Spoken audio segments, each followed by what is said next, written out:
So here's who the Glazers are for all of you who never did meet us face to face.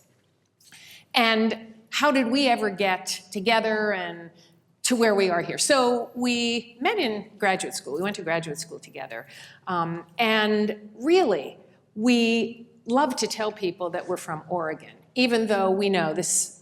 In order to really say you're from Oregon, you had to be born here and maybe generations of kin before you born in Oregon. But we love to say we're from Oregon, even though we really never knew anything about Oregon until we were on our way here. You think I have a little 90 seconds. 90 seconds to, okay, so here's how we got here. Because the truth of the matter is Peter was born and raised in Brooklyn, New York, and I was born and raised in Pittsburgh, Pennsylvania. And we got to Oregon through a series of very unforeseen events, which started one hot day in July, when we got home from a really hard day on the beach.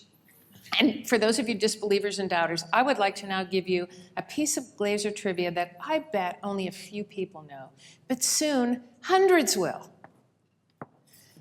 Peter Glaser was the chief lifeguard at Coney Island for 16 summers. I love to tell people that. Susan is sure that adds to my credibility. Thank you, Susan. Look, they're on the edges of their seat waiting for the chief. I see. So on this particular day, our phone rang, and it was our advisor and mentor, Dr. Gerald Phillips, who called to say that 5 minutes earlier, a faculty position had suddenly come open at the University of Oregon. And he thought, actually, this is a direct quote, they might be crazy enough out there to want both of you.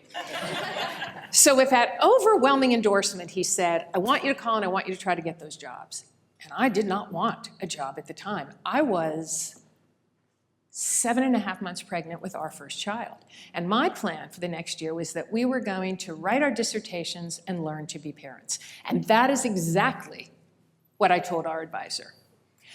But he told me that other people had learned to be parents in less than 1 year. And he really thought we had what it took to do the same thing. So he said, I want you to call and I want you to try to get those jobs. And Peter said, come on, Sue, what could a phone call hurt? I mean, this is the guy signing the dissertations.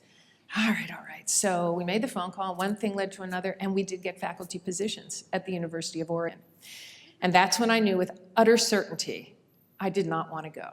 By the time they offered us these positions, I was 8.5 months pregnant. So surely you know why I had no intention of going. But Peter changed my mind by creating this vision that I just couldn't resist. He said, it might be kind of quaint to live in a place where cowboys and cowgirls roam freely on the open range. Hey, this is what we thought in Brooklyn, New York. They still think that That's in Brooklyn, New York. And actually, I took our 2 grown children back to the beach this last summer, and it was so interesting. When I left, there were 5 other chiefs I left behind. They were still there.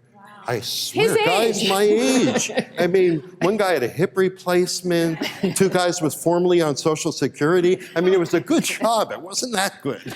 So if you get to New York, take the subway to Coney Island, because it really is one of the greatest urban renewal miracles of our time.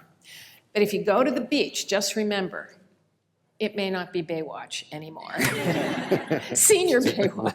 Right. In any case, that's how we got to Oregon in the Pacific Northwest, which is where we live now.